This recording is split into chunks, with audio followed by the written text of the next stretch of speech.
estão lotadas, graças a Deus. Vamos para Hebreus, capítulo 7. Vai comigo em Hebreus, capítulo 7. Está lá, Hebreus, capítulo 7, versículo 1. Vamos ver o que o Senhor reservou para nós na noite de hoje. Vamos lá, Hebreus não é tão fácil de achar, né?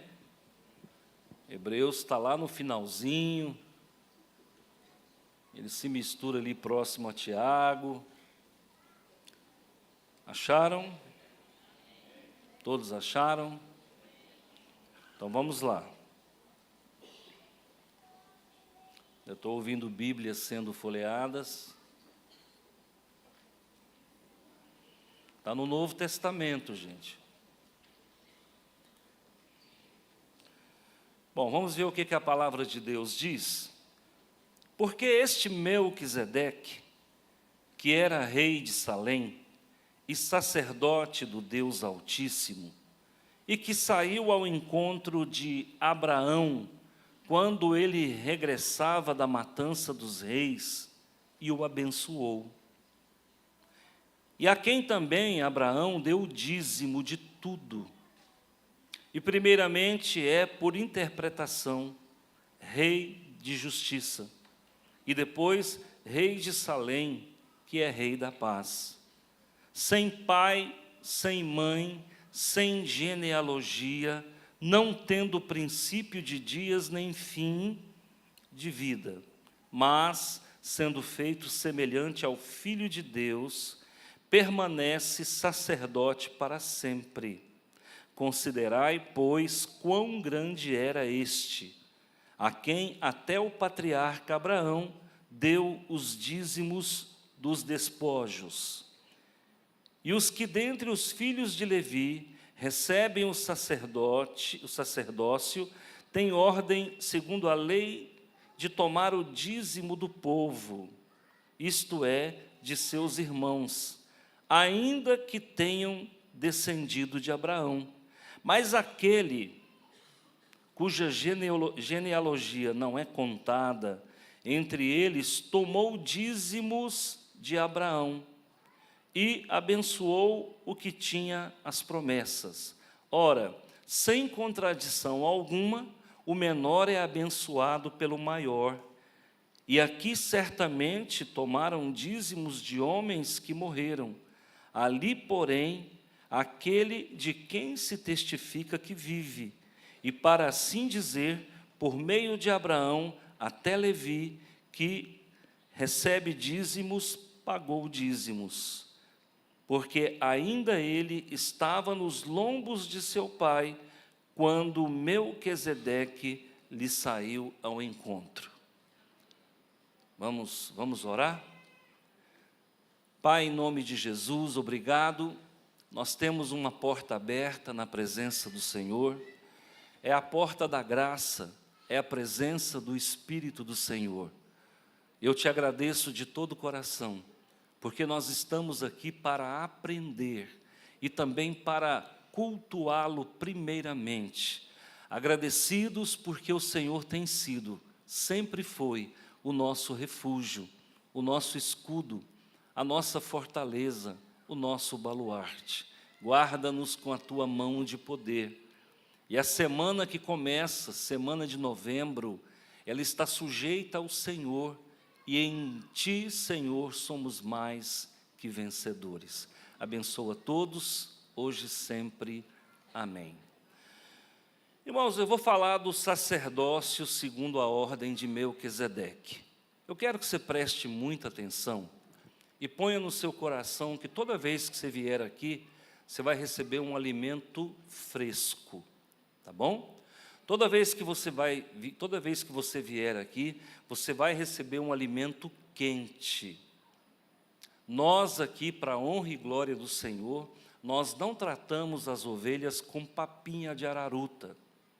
Nós tratamos as ovelhas com uma comida forte, que dá sustância, que mantém o crente de pé. E quem está conosco vai conhecer a Bíblia cada dia mais. Nós sabemos de igreja que que o pastor prega 10 minutos. Aqui não funciona assim. Pastor é que prega 50 minutos. Por quê? Porque a palavra tem primazia. A palavra é mais importante do que o louvor. A palavra é mais importante do que os dons.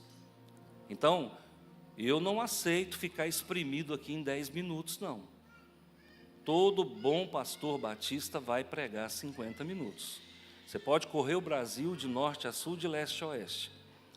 Se não pregar 50 minutos, não é batista. Porque a palavra, volto a dizer, tem primazia. Tá bom? Nós temos aqui a carta de Hebreus. A primeira pergunta é: quando foi escrita? Ela foi escrita antes da queda de Jerusalém, que se deu no ano 70.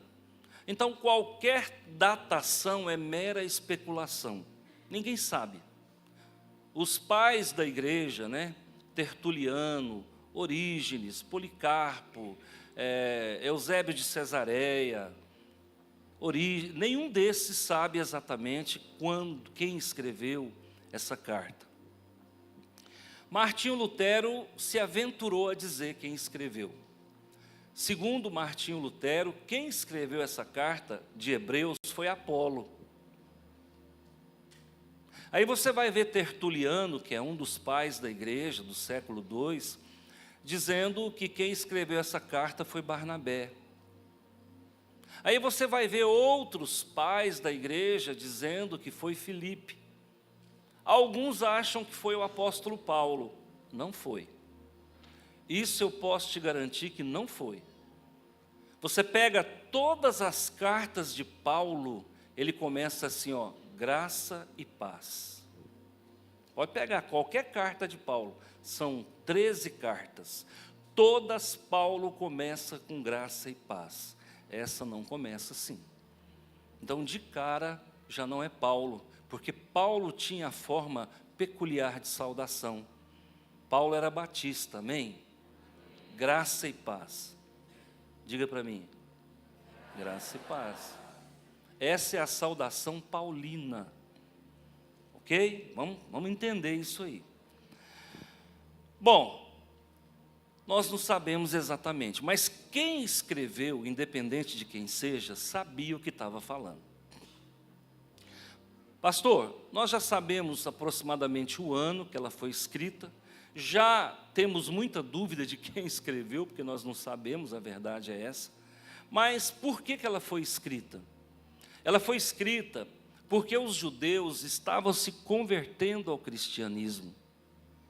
Como os judeus estavam se convertendo ao cristianismo, o sinédrio se levantou contra os cristãos, contra os judeus convertidos. E eles então começaram a debandar e voltar para o judaísmo. Então, os judeus começaram a se converter ao cristianismo. Quando veio a perseguição, eles ficaram com medo. E aí eles começaram a abandonar a fé e voltar de novo para o judaísmo. Aí é que entra o autor. E essa carta toda é dizendo para o judeu convertido: fica firme, não abandona a tua fé. O nosso Jesus, ele é maior do que Moisés. O nosso Jesus é maior do que Abraão. O nosso Jesus é maior do que qualquer profeta. Não abandone o nosso Jesus para voltar para a velha doutrina. Vamos manter a nossa fé. Então, a carta de Hebreus, gente, ela tem essa premissa. Ela vai trabalhar em cima desse trilho. Então, vamos entender agora do que o autor está falando. Melquisedeque, eu acho que todo mundo aqui já ouviu falar desse personagem, sim ou não? Quem é crente já há algum tempo, já ouviu falar sobre Melquisedeque. No Velho Testamento, esse nome aparece 2 vezes. Aparece em Gênesis 14 e no Salmo 110, 4. Davi fala de Melquisedeque, tá? Moisés fala de Melquisedeque, porque a Torá foi escrita por Moisés. Agora, o autor de Hebreus fala com uma propriedade fenomenal. Porque uma das coisas que você, cristão batista, deve saber é que a Bíblia, ela obedece uma revelação progressiva.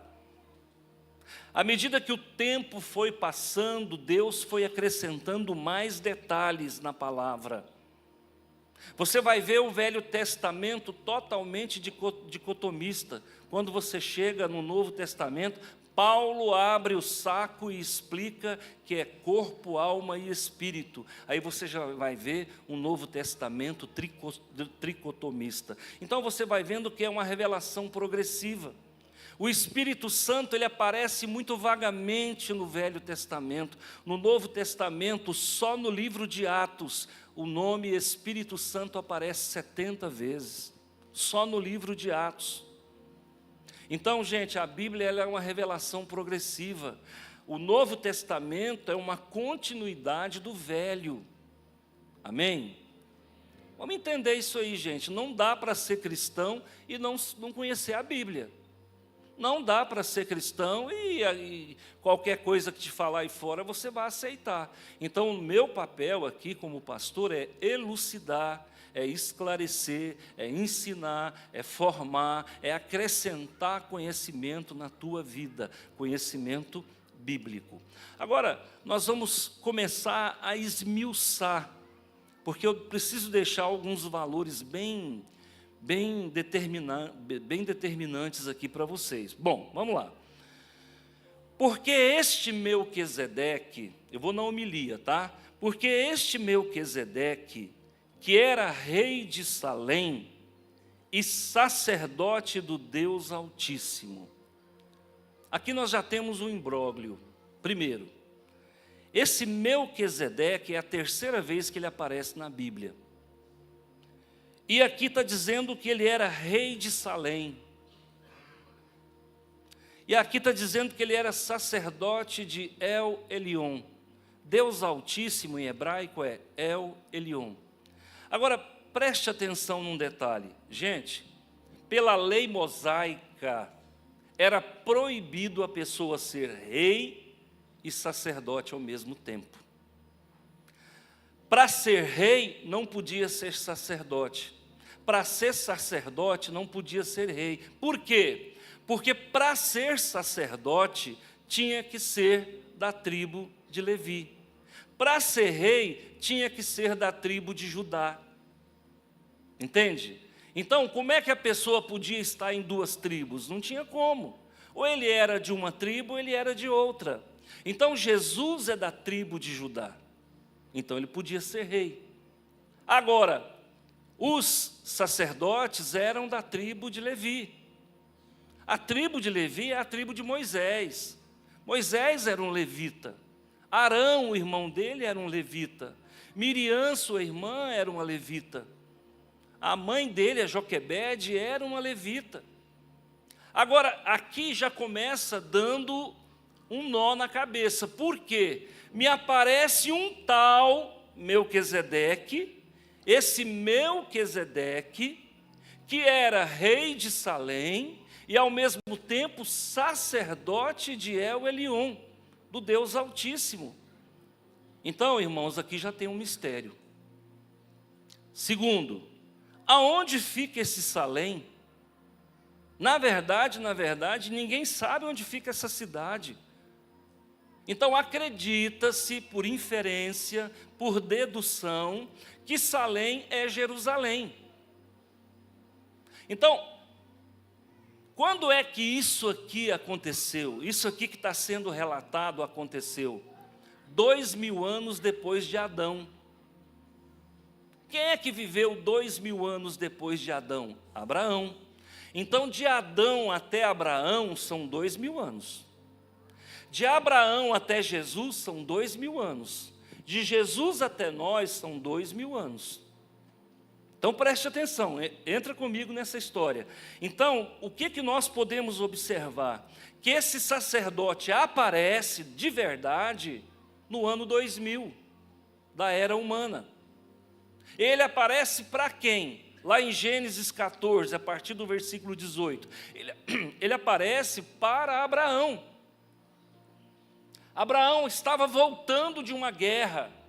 sequestraram Ló, o seu sobrinho, e ele juntou 318 funcionários, 318 pastores.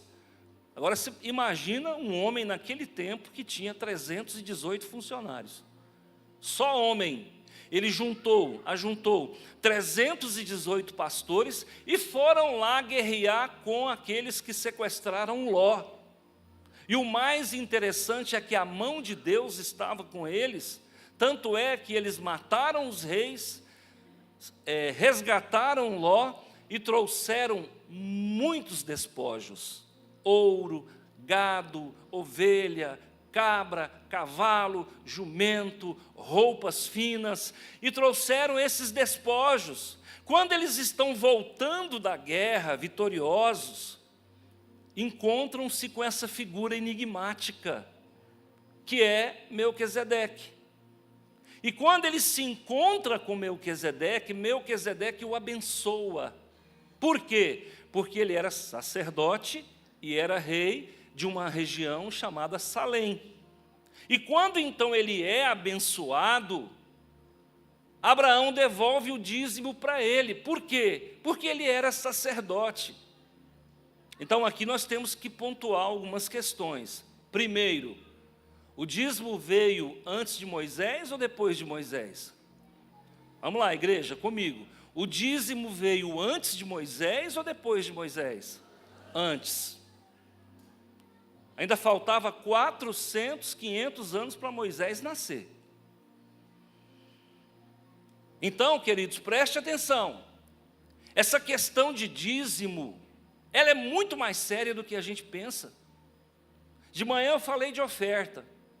E eu quero que vocês me ouçam, por favor, e não torce o nariz.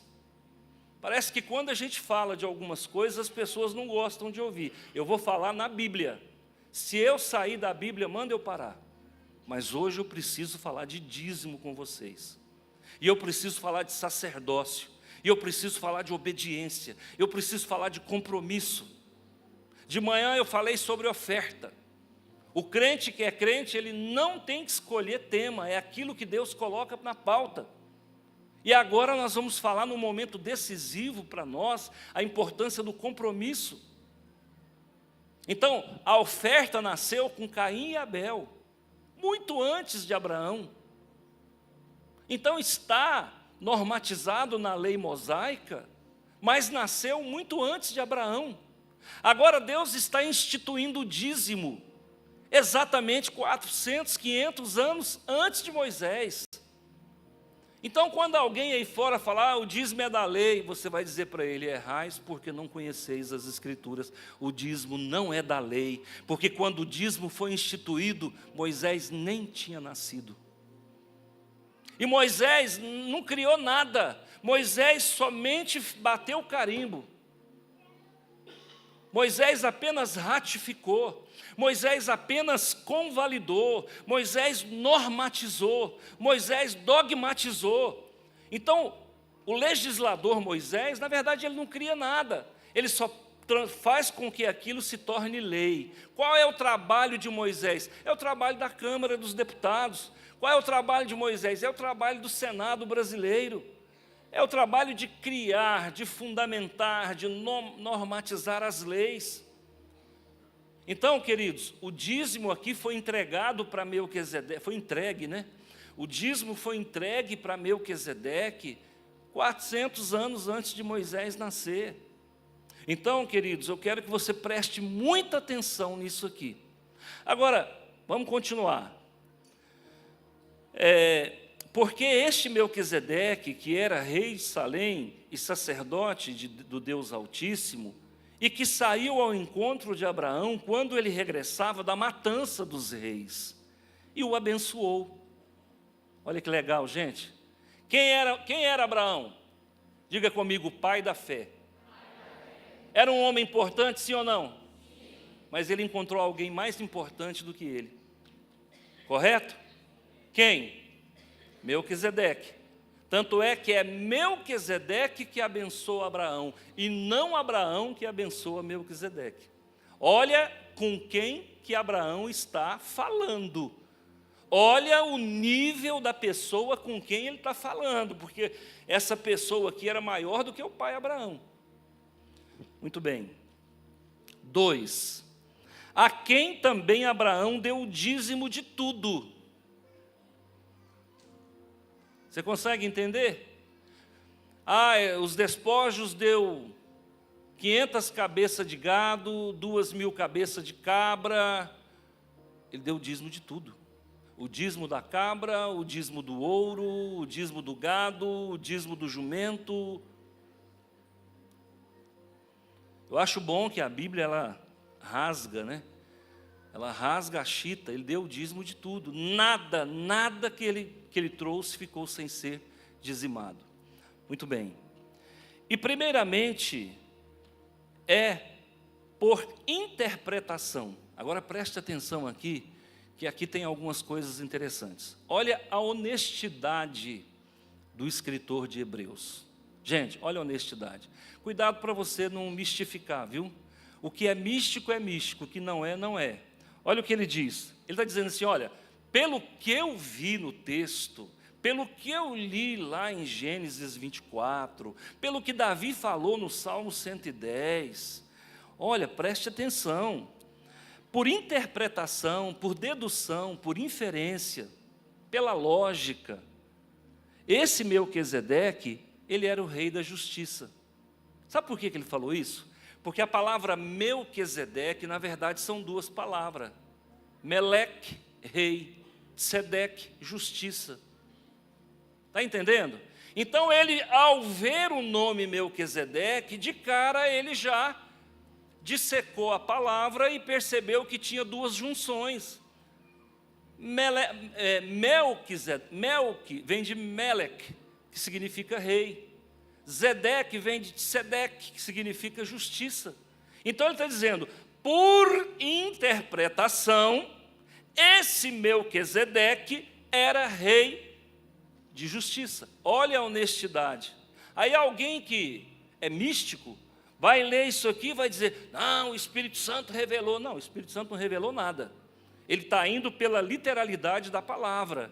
Então, olha só, esse rei da justiça, Melquisedeque, rei da justiça, e depois também rei de Salém, que é o rei da paz. Agora, preste atenção, ele é rei da justiça, Melquisedeque, mas também ele é o quê?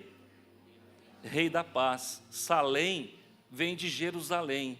Jerusalém significa terra da paz. Então isso aqui é só inferência, gente. Não tem nada de místico. Olha como a Bíblia nos ensina. A Bíblia fala por si só. Agora, vai lá em Gênesis 14, no versículo 18. Tem alguns detalhes que eu quero colocar para você aí, tá? E Melquisedeque, rei de Salém, está em Gênesis agora, hein? A distância entre Gênesis e Hebreus é de pelo menos aí 1.500 anos aproximadamente, tá? Lá em Gênesis 14 está dizendo assim, e Melquisedeque, rei de Salém, trouxe pão e vinho. Acendeu uma luz aí ou não? O que nós vamos ter daqui a pouco? Pão e vinho. Em que se baseia a nova aliança de Jesus? Pão e vinho. Opa! Esse cidadão está com pão e vinho? É uma ceia? Está parecendo que vai ter uma ceia ali. Ao que parece, a Bíblia não é clara, mas houve uma ceia. Quem é que ministra a ceia? Sim, mas a ceia representa quem? Jesus. Opa! Acendeu uma outra luz aí, ó. Parece que Jesus estava visitando Abraão. E há teólogos que dizem que, na verdade, Melquisedeque era Jesus. E eu vou mostrar isso para você na Bíblia. Tá ok? Obrigado pela placa. Vamos voltar então em Hebreus. Olha o que diz aqui, irmãos. Versículo 3. Agora aqui entra o lado que dá para viajar, hein?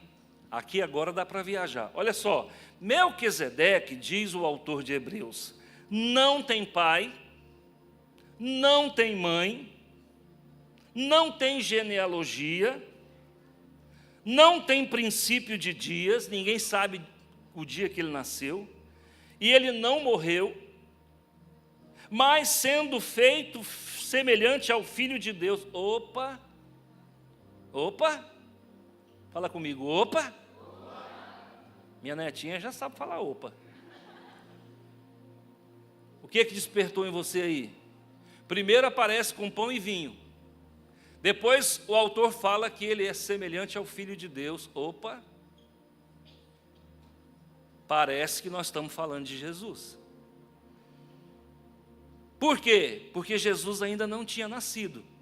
Ele tinha que se apresentar de alguma forma. E há entendimento dentro de uma teologia teofânica que havia momentos que Jesus aparecia como anjo, o anjo do Senhor, é uma teofania, e havia momentos que Jesus aparecia como Melquisedeque. É lindo, não é, irmãos? Sabe o que isso significa? Pode ser que uma dessas pessoas que estão aqui, na verdade, é Jesus. Você confia, você acredita no que eu estou falando? De repente, alguém que está sentado em algum lugar aqui, irmãos, é Jesus, que se apresenta na forma de homem. Ele está aqui conosco e a gente está achando que é um ser humano qualquer. Ele se apresenta para Abraão, ao que parece, tudo aqui é conjectura, hein? Ao que parece, Jesus está se apresentando para Abraão como ser humano. E ele se apresenta como Melquisedeque, alguém que quebra o protocolo e fala, além de rei, eu sou sacerdote. Para Abraão tudo bem, porque a lei mosaica ainda não havia sido instituída. Mas após Moisés, a gente sabe que a pessoa não podia ser rei e sacerdote ao mesmo tempo. Tanto é que o rei Uzias, que era um homem segundo o coração de Deus também, um homem bom, foi se meter a ser sacerdote, saiu com lepra.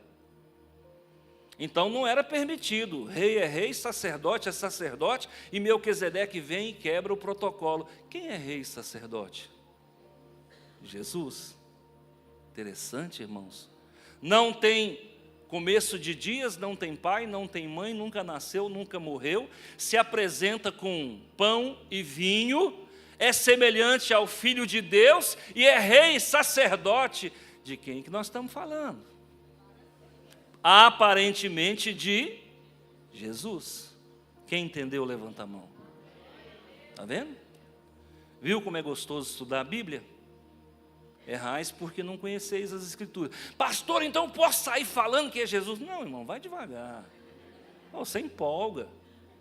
Vai devagar. Porque daqui a pouco vão me ligar, falar, ô herege, você está ensinando heresia para os crentes? Não, eu estou levando você a pensar, pense. Tem coisas que a gente fica só para a gente. Eu tenho coisas que eu creio, irmão, que se eu falar, vocês vão assustar comigo. Então para que eu vou falar? Pastor, o senhor crê que é Jesus? Eu creio, mas não fala que eu falei, por favor. Você me complica. Vamos lá.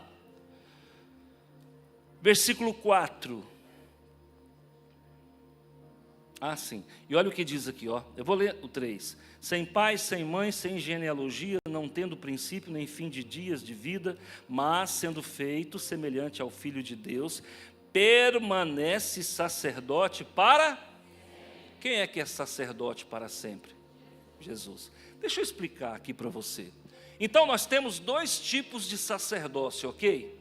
Diga comigo, ok. Qual é o sacerdócio que nós conhecemos? Um sacerdócio instituído por Moisés, que era o sacerdócio levítico. E um sacerdócio que não foi instituído por Moisés, que é anterior a Moisés, que é o sacerdócio de Melquisedeque. Jesus pertence ao sacerdócio levítico ou ele pertence ao sacerdócio de Melquisedeque? Vamos lá, gente.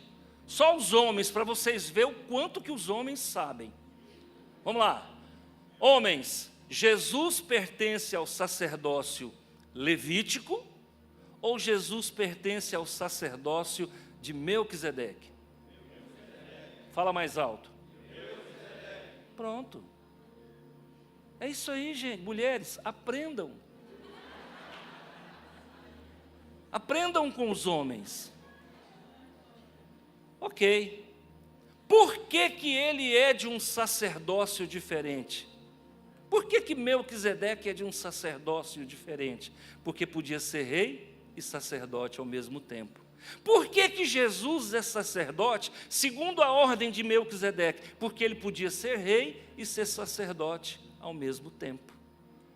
Então, gente, o sacerdócio levítico é inferior ao sacerdócio de Melquisedeque.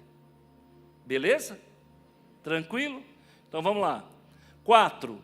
Considerai, pois, quão grande era este, a quem até o patriarca Abraão deu o dízimo dos despojos.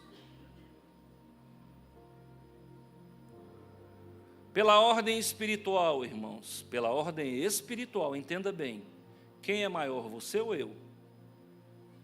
Eu. Pela ordem espiritual, sim. Eu fui comissionado para estar na frente dessa comunidade. Pela ordem espiritual, eu sou eclesiasticamente superior a vocês. Eu não sou melhor, mas eu sou superior eclesiasticamente.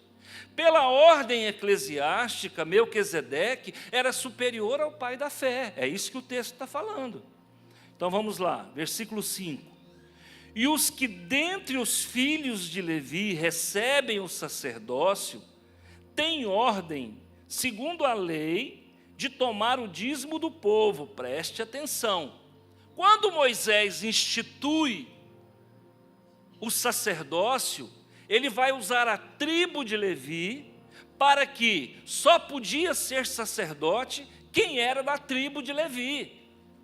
Agora, quando Abraão deu o dízimo, Levi nem tinha nascido, porque Levi era filho de Jacó. Então Levi era bisneto de Abraão.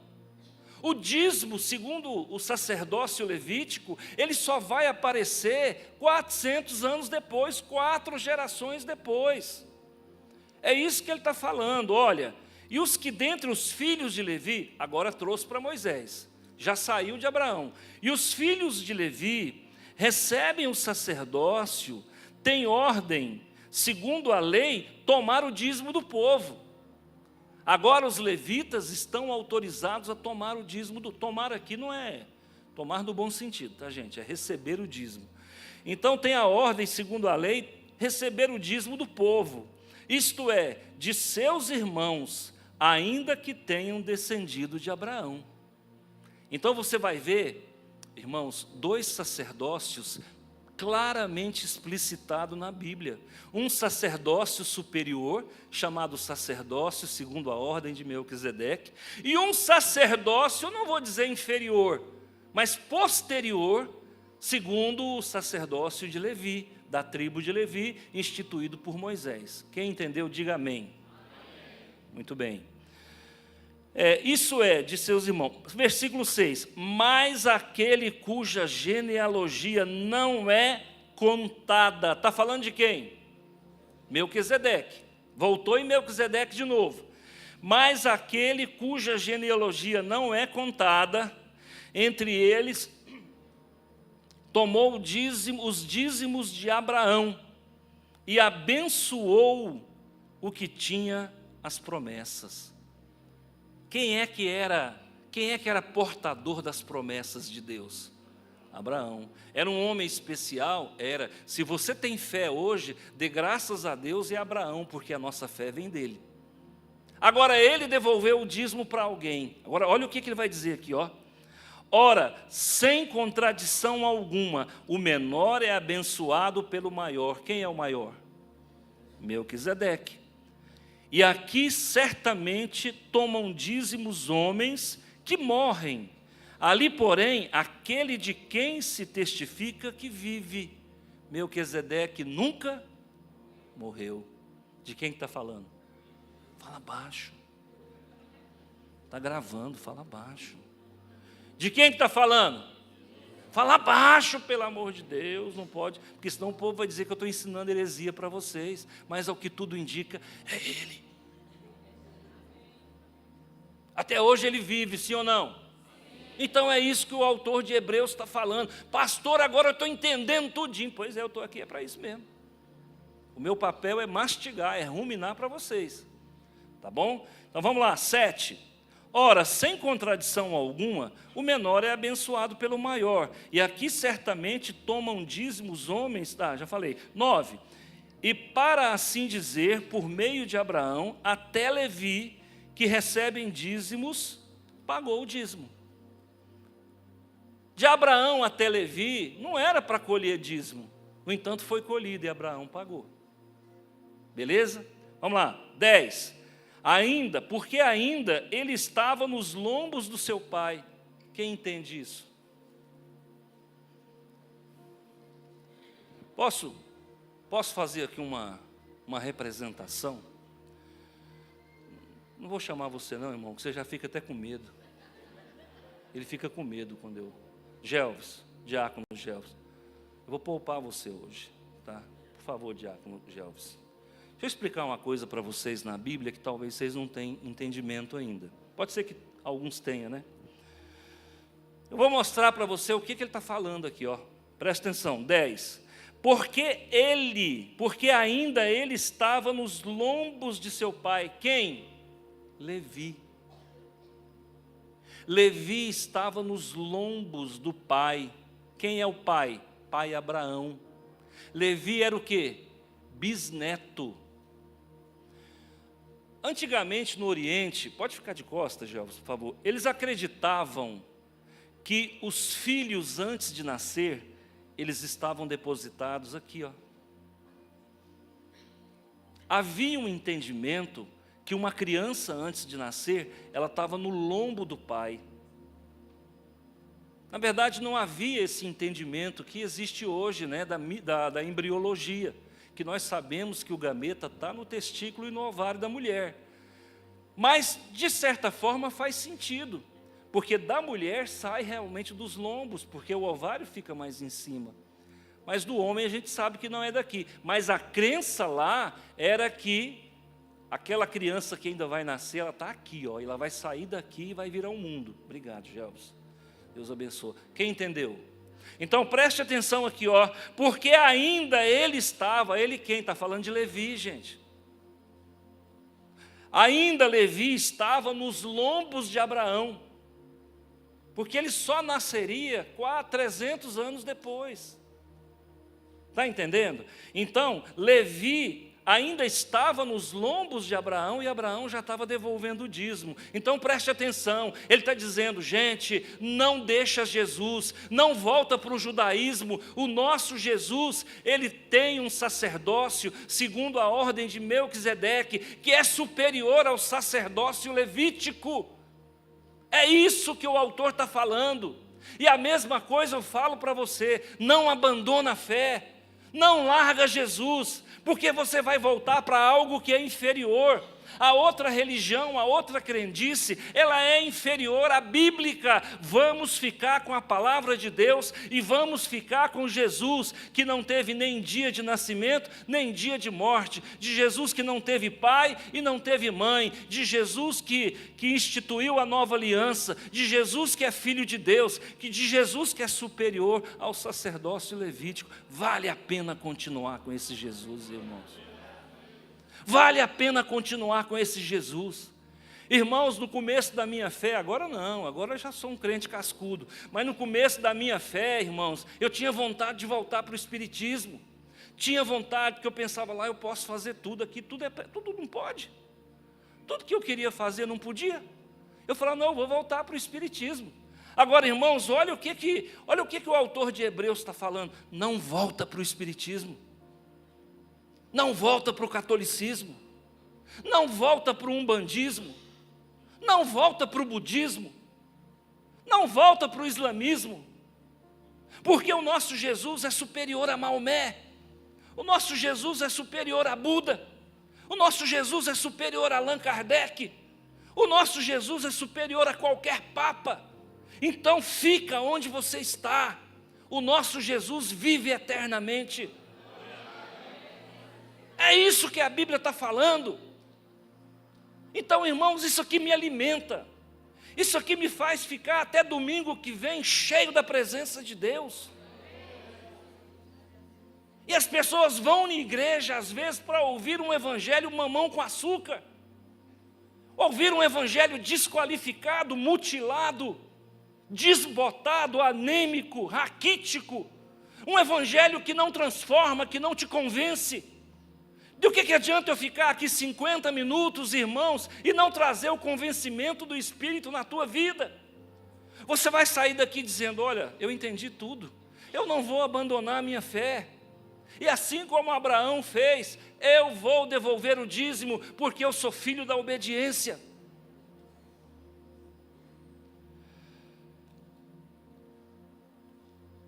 Olha o que diz o versículo 11. De sorte que se a perfeição fosse pelo sacerdócio levítico, que necessidade havia logo que outro sacerdote se levantasse? Sabe por que Jesus não pertence ao sacerdócio levítico? Para mostrar para nós que Ele está acima. Sabe por que ele se manifestou a Abraão antes de Moisés? Para mostrar que Ele está acima de Moisés. E Melquisedeque, se não for o Jesus teofânico, se não for o Jesus pré-encarnado, esse Melquisedeque é pelo menos um tipo de Cristo. Pelo menos isso ele é, um tipo de Cristo. É uma figura enigmática. Os teólogos tradicionais ficam loucos com essa passagem. Nós que somos um pouquinho mais renovados, eu me deleito porque eu não tenho dificuldade de crer que Jesus apareceu para Abraão, ou em forma de anjo, ou em forma humana. Não tenho dificuldade. Queridos, deixa eu explicar uma coisa para você. Jesus é o nosso sumo sacerdote. No sacerdócio levítico, os levitas, os sacerdotes, a cada ano elegiam um sumo sacerdote. E esse sumo sacerdote tinha que entrar no Santo dos Santos pelo menos uma vez por ano. E após a guerra dos Macabeus, isso já 150 a.C., os homens estavam muito cheios de pecado.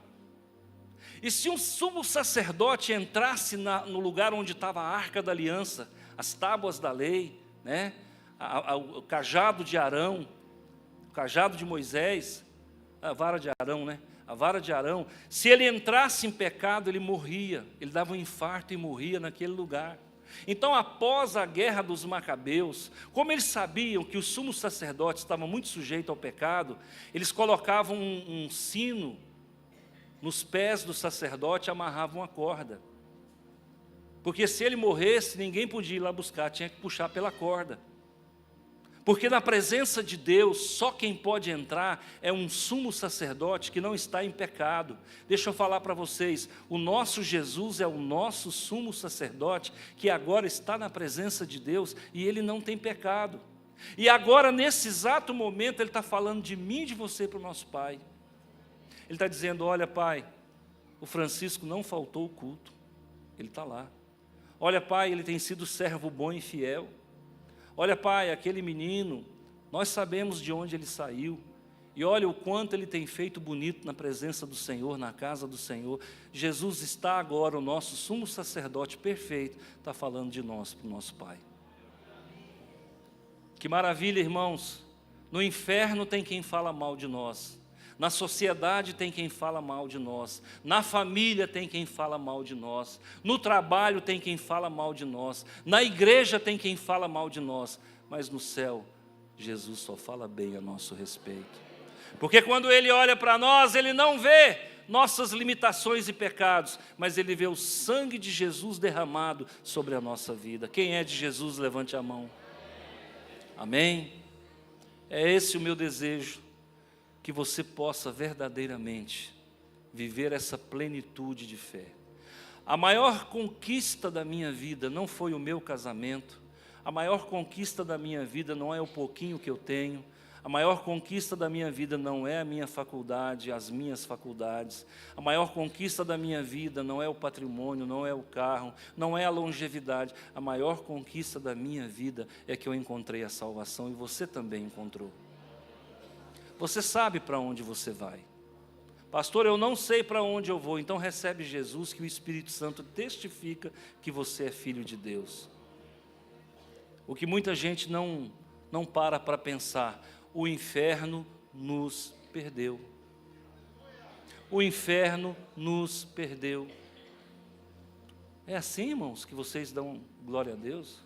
O inferno nos perdeu. Acabou. Acabou. O máximo que o maligno pode fazer é colocar uma pedrinha de tropeço. Tirar a nossa vida ele não pode. Tocar nos nossos filhos ele não pode. Tocar nas nossas finanças ele não pode, porque nós somos fiéis a Deus. E a Bíblia fala lá em Malaquias, né? Malaquias, capítulo 10, 3:10, né?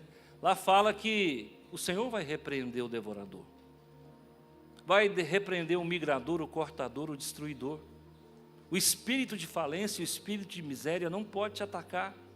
Se você é fiel dizimista, confia que o Senhor vai abrir comportas para você. Ele não pode tocar na sua finança, Ele não pode tocar na sua família. Por isso que eu falo, anda certo, anda reto, não quebra preceito, porque você vai estar totalmente protegido e a bênção do Senhor vai te perseguir. Onde que você colocar a planta dos seus pés, você será abençoado. Creia nessa palavra, recebe essa palavra. Não seja tímido, não seja frio, não seja morno. Esquenta o teu coração, esquenta a tua fé. Vamos para o novembro com força. Irmão, novembro vai passar rapidinho. Nós vamos sepultar ele no dia 30. Mas nós vamos dizer aqui, ó, os despojos que nós temos do mês de novembro. Nós vencemos esse leão, nós vencemos esse dragão. Deus abençoe a sua vida. Deus abençoe seu coração. Só abaixa a cabeça, eu quero orar um pouquinho com você, tá? Papai do céu, muito obrigado. Há 35 anos eu entreguei a minha vida para Jesus. Tinha uma vida complicada. Achava que não valia nada. Quando me preparei para me casar, e eu disse para minha esposa, eu não tenho valor nenhum. A minha mãe me expulsou de casa. Eu não tenho valor nenhum. Deus não me ama. Não conheço meu pai, não sei onde ele mora, não tive amor de pai. Vivi uma vida difícil, uma vida de abandono, uma vida de desprezo, de maldição. Eu falei para minha esposa, eu não tenho valor nenhum. Mas no ano de 1989, eu tive um encontro com Jesus. E eu entendi que a minha religiosidade não podia me ajudar. O vazio que estava em mim era um vazio do tamanho do universo. E onde eu estava eu não estava feliz. Eu ia numa festa, eu não estava feliz. Eu ia num churrasco, eu não estava feliz. Eu ouvia as músicas do mundo, eu não ficava feliz. Não conseguia ser feliz nem no meu casamento. E aí me apresentaram esse homem, me apresentaram esse sacerdote, me apresentaram esse rei, me apresentaram esse rei da justiça e esse príncipe da paz. E ele entrou no meu coração. E ele escreveu uma nova página, uma nova história. Me deu vida superabundante.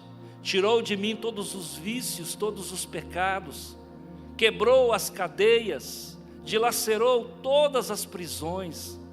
E me colocou num lugar alto, espaçoso. E eu troquei as encruzilhadas por um altar. Eu troquei as entidades de esquerda e de direita por aquele que vive e reina, por aquele que salva, por aquele que cura, por aquele que liberta e por aquele que voltará. É Jesus. Ele é a nossa salvação. Existe alguém que quer entregar a vida para Jesus aqui do meu lado direito? Só levanta.